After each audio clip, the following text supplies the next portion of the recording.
नमस्कार दोस्तों, स्वागत है आपका हमारे YouTube चैनल जीके ट्रैकर पे। देखिए फ्रेंड, आज के वीडियो में हम बात करेंगे जो हमारी एक सीरीज़ है इंडियन कॉन्स्टिट्यूशन MCQ सीरीज़, जिसमें हम पूरे भारतीय संविधान को MCQ के फॉर्मेट में टॉपिक वाइज कवर कर रहे हैं। लास्ट वीडियो में हमने केंद्र शासित प्रदेशों के बारे में डिटेल से जाना। आज की वीडियो में हम राजभाषा से संबंधित जो आपसे सवाल बन सकते हैं उन सबको कवर करेंगे। राजभाषा को लेकर के, शास्त्रीय भाषा को लेकर के, या संविधान में जो प्रबंध किए गए हैं, भाषा से संबंधी प्रावधान किए गए हैं, उन सब से जो सवाल आपसे पूछे गए हैं, पूछे जा सकते हैं, उन सबको बिल्कुल नए पैटर्न के अनुसार इस वीडियो में कवर करेंगे। ये हमारी संविधान MCQ सीरीज़ की 28वीं वीडियो होगी। अगर आपने इससे पहले की क्लासेस को नहीं देखा है तो प्लेलिस्ट में जाकर आप उनको देख सकते हैं। तो चलिए दोस्तों, आज की वीडियो को शुरू करते हैं। आज का हमारा पहला सवाल है, भारतीय संविधान में भाषाई संबंधी उपबंध किस भाग में वर्णित है? हमारे संविधान में भाषा संबंधी उपबंध जो हैं वो भाग 17 के आर्टिकल 343 से 351 के बीच में है। आपसे आर्टिकल भी पूछा जाता है और भाग भी पूछा जाता है। 343 से 351 अनुच्छेद हैं और भाग 17 है। ठीक है।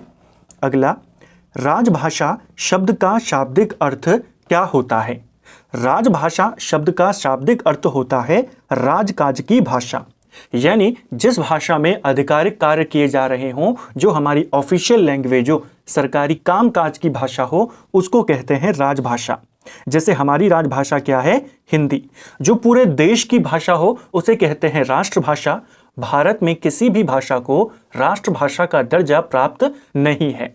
हिंदी भारत की राजभाषा है, यानी सरकारी कामकाज की भाषा है। इसको ध्यान रखना है। ठीक है। संविधान सभा में राजभाषा शब्द का सर्वप्रथम प्रयोग किसने किया था? जब संविधान बन रहा था तो एक बात चल रही थी कि हमारी राष्ट्रभाषा कौन सी होगी। राष्ट्रभाषा यानी पूरे देश की भाषा। उसी समय जो चक्रवर्ती राजगोपालाचारी थे, इनके द्वारा राजभाषा शब्द का इस्तेमाल किया गया, यानी राज्यों की भाषा या सरकार की ऑफिशियल लैंग्वेज क्या होगी, यानी ऐसी भाषा जिसमें सरकारी कामकाज किया जा सके। क्योंकि हिंदी पूरे देश में तो चलती नहीं है, उत्तर भारत में ज़्यादा चलती है, साउथ में अलग अलग लैंग्वेजेस चलती हैं। इसीलिए राजभाषा का कॉन्सेप्ट आया कि ऑफिशियल लैंग्वेज आप हिंदी को बना दीजिए, यानी कामकाज की भाषा हिंदी को बना दीजिए, लेकिन राष्ट्रभाषा कोई भी नहीं होगी। ठीक है। हिंदी को भारत की राजभाषा कब घोषित किया गया? हिंदी भारत की राजभाषा है और इसे 14 सितंबर 1949 को घोषित किया गया। इसीलिए आज भी हर साल 14 सितंबर को हिंदी दिवस के रूप में मनाया जाता है। हिंदी दिवस कब मनाते हैं आपने बताना है? 14 सितंबर। क्यों मनाते हैं? क्योंकि इसी दिन हिंदी को राजभाषा घोषित किया गया और 14 सितंबर को हिंदी दिवस मनाया जाएगा, यह फैसला 1953 में लिया गया था। ठीक है। संविधान सभा में हिंदी को राजभाषा बनाने का प्रस्ताव किसने रखा था और उसका समर्थन किसने किया? हमारी राजभाषा क्या होगी, इसको लेकर मुख्य तौर पे दो भाषाओं में विवाद था। एक थी हिंदी और दूसरी थी हिंदुस्तानी। हिंदुस्तानी यानी जिसमें हिंदी और उर्दू का मिश्रण हो। हिंदी को मिले 78 वोट और हिंदुस्तानी को मिले 77 वोट, और इस तरह हमारी जो हिंदी है ये राजभाषा बनी। हिंदी को राजभाषा बनाने का जो प्रस्ताव था, इसे किसके द्वारा रखा गया? गोपाल स्वामी अयंगर ने इस प्रस्ताव को रखा और इस प्रस्ताव का समर्थन शंकर राव देव ने किया था। ठीक है। एक और चीज ध्यान रखना, कई बार पेपर में आया है कि भारत में हिंदी को राष्ट्रभाषा बनाने का पहला विचार किस एरिया में या किस राज्य में आया था? हिंदी भारत की राष्ट्रभाषा बने, ये विचार सबसे पहले बंगाल में आया था। ठीक है। संविधान द्वारा हिंदी को भारत की राजभाषा के रूप में संवैधानिक मान्यता कब दी गई? देखिए, घोषित नहीं पूछा है। हिंदी हमारी राजभाषा होगी, यह घोषणा 14 सितंबर 1949 को हो गई, लेकिन इसे राजभाषा के रूप में जो संवैधानिक मान्यता मिली वो जब संविधान लागू हुआ 26 जनवरी 1950, उसके माध्यम से मिली। ऑप्शन बी इसका सही उत्तर होगा। निम्न कथनों में से कौन सा वाला सही है? पहला, हिंदी को राष्ट्रभाषा बनाने का पहला विचार सर्वप्रथम बंगाल में उदित हुआ। पहला बिल्कुल सही है। हिंदी संविधान सभा में हिंदी को राजभाषा बनाने का प्रस्ताव गोपाल स्वामी अयंगर ने रखा था, ये भी सही है। हिंदुस्तानी को 78 वोट मिले थे जबकि हिंदी को 77, उल्टा हो जाएगा, तभी तो हिंदी जीती थी। हिंदी को 78 मिले थे, हिंदुस्तानी को 77। यहां पर कौन सा सही है? पहला और दूसरा कथन सही है, तीसरा वाला गलत है। ठीक है, अगला, किस संवैधानिक अनुच्छेद के तहत संघ की राजभाषा हिंदी और लिपि देवनागरी घोषित की गई? संघ की राजभाषा हिंदी होगी, लिपि हमारी देवनागरी होगी, ये कहा गया है आर्टिकल 343 के पहले खंड में। ऑप्शन बी सही आंसर होगा। जो आर्टिकल 343 है इसमें कई सारे पार्ट्स हैं। पहला पार्ट है इसका, ये कहता है कि संघ की यानी देश की राजभाषा हिंदी होगी, लिपि हमारी देवनागरी होगी। इसके अलावा जो आर्टिकल 343 का दूसरा खंड है वो ये कहता है कि संविधान लागू होने के 15 वर्षों तक अंग्रेजी भी यथावत बनी रहेगी, हिंदी के साथ साथ अंग्रेजी का इस्तेमाल भी होता रहेगा।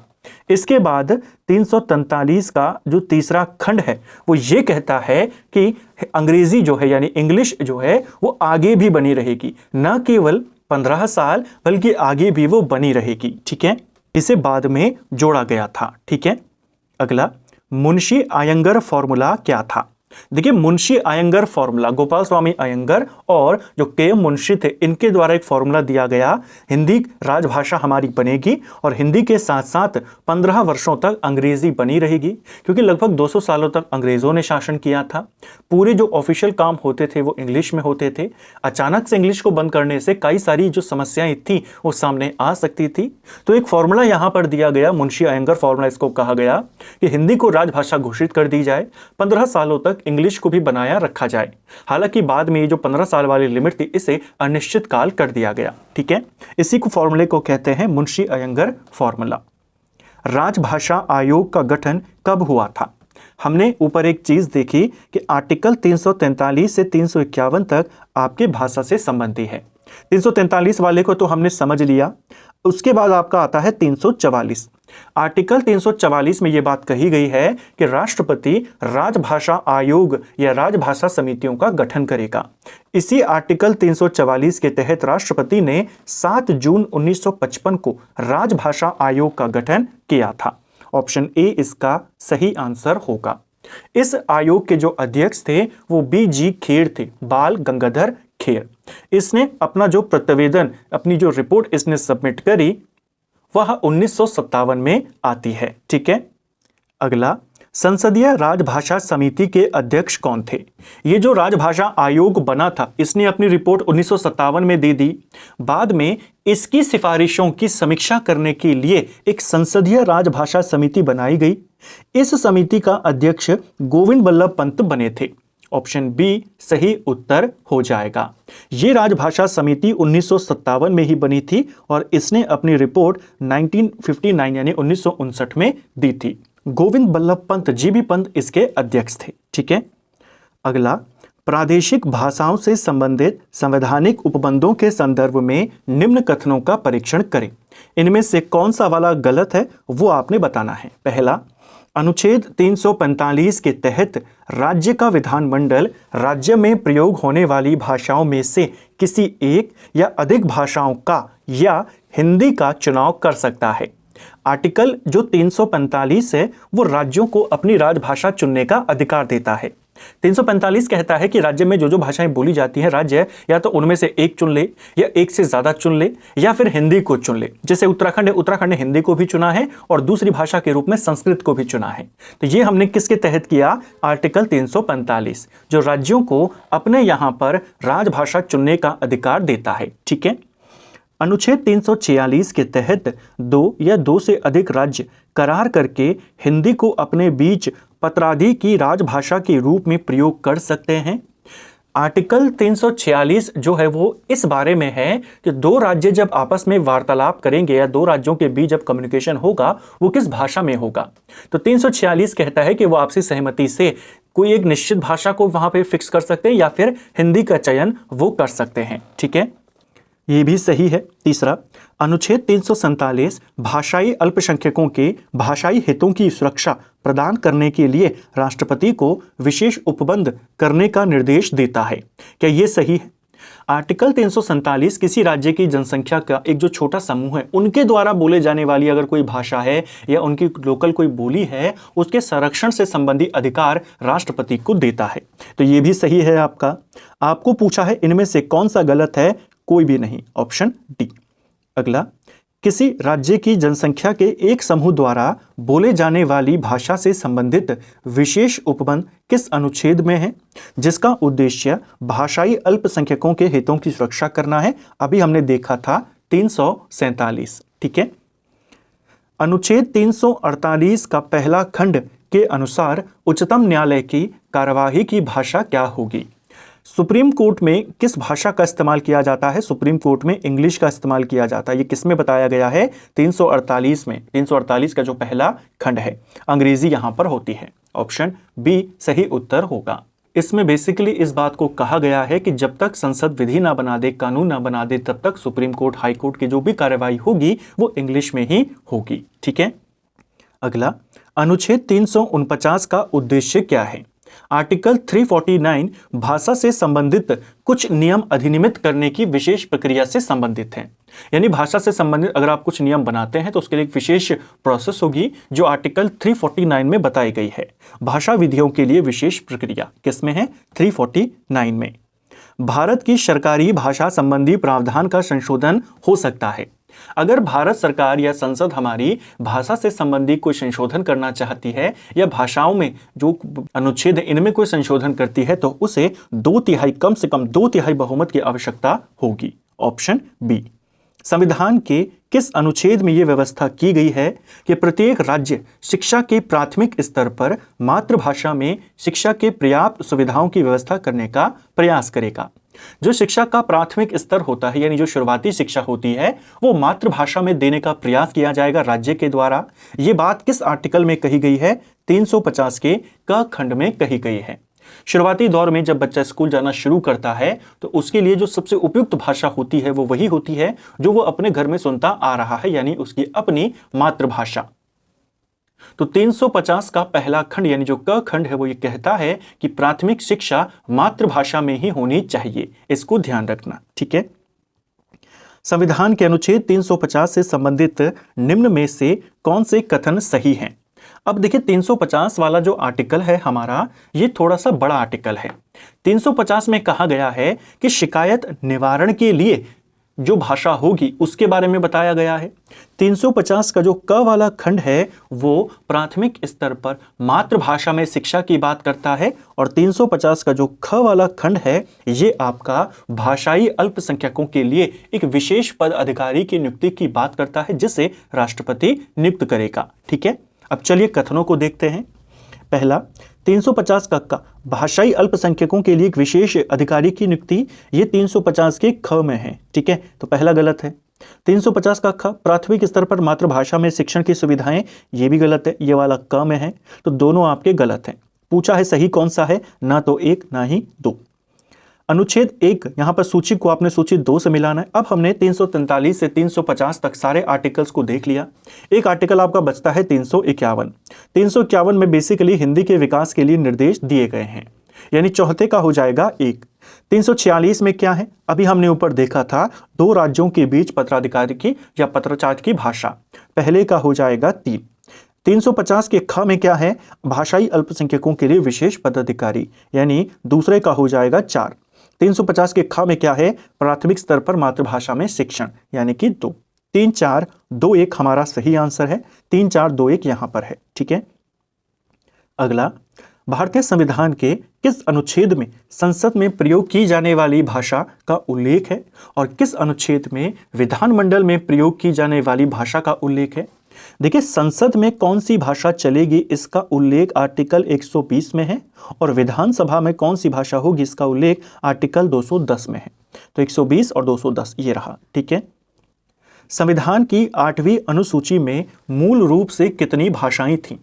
हमारे संविधान में भाषा, राजभाषा से संबंधी जो प्रावधान है वो भाग 17 में है और जो हमारी मूल भाषाएं हैं मूल संविधान में संवैधानिक भाषाएं हैं, मान्यता प्राप्त भाषाएं हैं, वो संविधान की 8वीं अनुसूची में बताई गई हैं। जब हमारा संविधान लागू हुआ, इन मूल भाषाओं की जो संख्या थी वो 14 थी। इसमें असमिया है, बांग्ला है, गुजराती है, हिंदी है, कश्मीरी है, मलयालम इसमें शामिल है, मणिपुरी, मराठी, इसके अलावा उड़िया, इसके अलावा पंजाबी, संस्कृत, तमिल, तेलुगु और उर्दू शामिल है। ध्यान रखना इंग्लिश इसमें शामिल नहीं है, पूछी जाती है। ठीक है, शुरुआत में इसमें 14 भाषाएं थी, वर्तमान में इसके अंदर 22 मान्यता प्राप्त भाषाएं हैं। 71वें संशोधन से संविधान की 8वीं अनुसूची में कौन सी 3 भाषाएं जोड़ी गई? शुरुआत में 14 भाषाएं थी जिनके हमने नाम ऊपर देखे। फिर आता है हमारा एक वर्ष 1992। 1992 में 71वां संशोधन किया जाता है।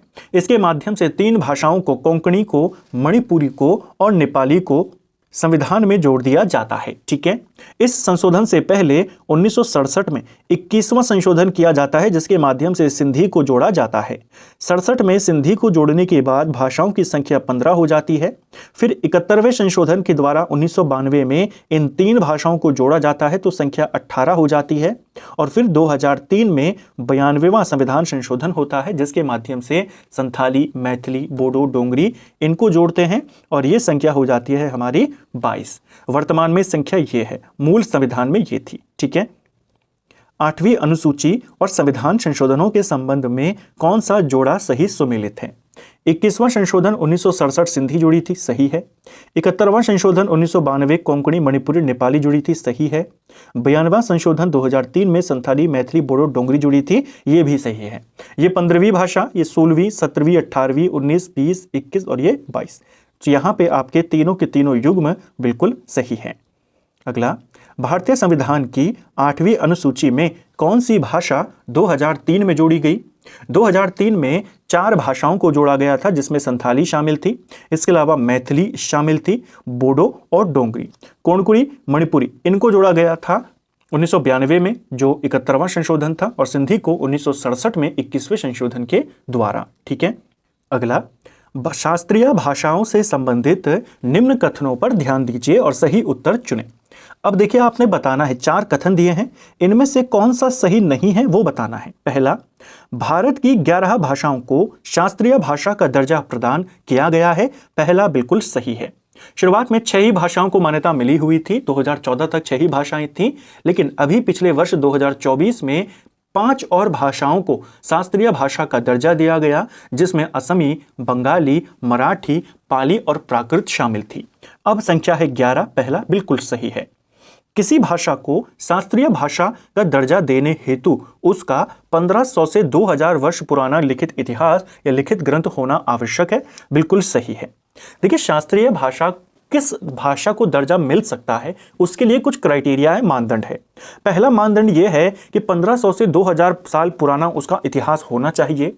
दूसरा मानदंड यह है कि उस भाषा का एक प्राचीन साहित्य या ग्रंथ जिसको उस भाषा को बोलने वाले लोग काफी ज्यादा अहमियत देते हों, अपनी विरासत उसे मानते हों। तीसरा, उस भाषा की साहित्य परंपरा मौलिक हो, न कि किसी दूसरे भाषी समुदाय से ली गई हो। ये 3 क्राइटेरिया हैं जिसमें सबसे महत्वपूर्ण है ये वाला। ठीक है, कन्नड़ और तेलुगु को एक ही वर्ष 2008 में शास्त्रीय भाषा का दर्जा मिला, ये वाला भी सही है आपका। देखिए, भारत में शास्त्रीय भाषाओं को दर्जा देने की शुरुआत 2004 से हुई। 2014 तक ये संख्या 6 थी और 2024 में ये संख्या बढ़कर 11 हो गई। ये 3 वर्ष आपने ध्यान रखने, 3 दशक के। 2004 में सबसे पहले तमिल भाषा को शास्त्रीय भाषा का दर्जा मिला। फिर 2005 में संस्कृत को मिल गया। 2008 में कन्नड़ और तेलुगु दोनों को साथ में मिल गया, यानी 4 भाषाएं हो गई हमारे पास। फिर 2013 में मलयालम को 5वीं भाषा के रूप में, फिर उड़िया भाषा यानी उड़ीसा की भाषा को 2014 में। 2014 तक 6 संख्या थी, फिर 2024 में 5 भाषाओं को जोड़ा गया, असम, बंगाल, मराठी, पाली और प्राकृत। ठीक है, चौथा, शास्त्रीय भाषा का दर्जा पाने वाली पहली भाषा संस्कृत थी, गलत हो जाएगा। पहली भाषा तमिल थी 2004। चौथा वाला आपका गलत है। आपको बताना है कौन सा कथन सही नहीं है, तो इनमें से चौथा वाला सही नहीं है, केवल आपका ये उत्तर है। ठीक है, पहली शास्त्रीय भाषा कौन सी थी और कब? पहली शास्त्रीय भाषा तमिल थी 2004 में। ठीक है, निम्न में से कौन सी शास्त्रीय भाषा 2008 में मान्यता प्राप्त हुई? 2008 में मान्यता मिली थी कन्नड़ और तेलुगु को, ऑप्शन बी सही उत्तर होगा। तमिल को 2004 में मान्यता मिली थी, संस्कृत को 2005 में, मलयालम को 2013 में, उड़िया को 2014 में। ठीक है, निम्न में से क्रम से लगाइए। अब आपको यहां पर मिलाना है। तमिल को कब मिली? 2004 यानी पहले का बी है। उड़िया को मिली 2014 यानी ए है। मलयालम 2013 यानी सी। कन्नड़ 2008 यानी डी। बी ए सी डी कहां पर है? बी ए सी डी यहां पर ऑप्शन ए। निम्न भारतीय भाषाओं को मातृभाषा के रूप में प्रयोग करने वालों का कौन सा सही अवरोही क्रम है? 2011 की जनगणना के अनुसार आपने इनको सही क्रम में लगाना है, सबसे ज्यादा बोले जाने वाली भाषाओं के रूप में। ठीक है, घटते हुए क्रम में लगाना है। देखिए, भारत में सबसे ज्यादा बोली जाती है हिंदी। हिंदी के बाद सबसे ज्यादा बोली जाती है बंगाली, तो पहले एक आएगा। बंगाली के बाद तेलुगु भारत में सबसे ज्यादा बोली जाती है, यानी कि 4 आ जाएगा। इसके बाद मराठी बोली जाती है और फिर आपकी तमिल। 1 4 2 3 हमारा सही आंसर है, जो ऑप्शन सी में है। ठीक है, विश्व हिंदी दिवस पहली बार कब और कहां मनाया गया था? देखिए, विश्व हिंदी दिवस पहली बार मनाया जाता है 2006 में। विश्व हिंदी सम्मेलन अगर होता, विश्व हिंदी सम्मेलन पहली बार 1975 में हुआ था, नागपुर में हुआ था। 10 जनवरी 1975 को पहली बार पहला जो विश्व हिंदी सम्मेलन था उसका आयोजन किया गया। फिर 2006 में यह फैसला किया गया कि हर साल 10 जनवरी को विश्व हिंदी दिवस के रूप में मनाया जाएगा। राष्ट्रीय हिंदी दिवस जो है आपका वो मनाया जाता है 14 सितंबर को। विश्व हिंदी दिवस मनाया जाता है 10 जनवरी को। क्यों? क्योंकि उसी दिन पहली बार पहला विश्व हिंदी सम्मेलन हुआ था नागपुर में 1975 में। ठीक है, यहां पे हिंदी दिवस पूछा है तो 2006 इसका उत्तर हो जाएगा, इसे भी ध्यान रखना। तो फ्रेंड्स, ये था हमारा आज का वीडियो जिसमें हमने संविधान के 30 इंपॉर्टेंट सवालों को देखा। राजभाषा से जुड़े सवालों को हमने इस वीडियो में यहाँ पे कवर किया। राजभाषा से जो भी इंपॉर्टेंट सवाल आपके बन सकते थे उन सबको कवर करने का प्रयास किया। उम्मीद करता हूँ आपको आज का वीडियो पसंद आया होगा। अगर आपको ये वीडियो पसंद आई है तो वीडियो को लाइक करें, चैनल पर नए हैं चैनल को सब्सक्राइब करें, अपने दोस्तों के साथ शेयर करें। वीडियो आपको कैसा लगा कमेंट बॉक्स में हमें ज़रूर बताएं। Thank you friends.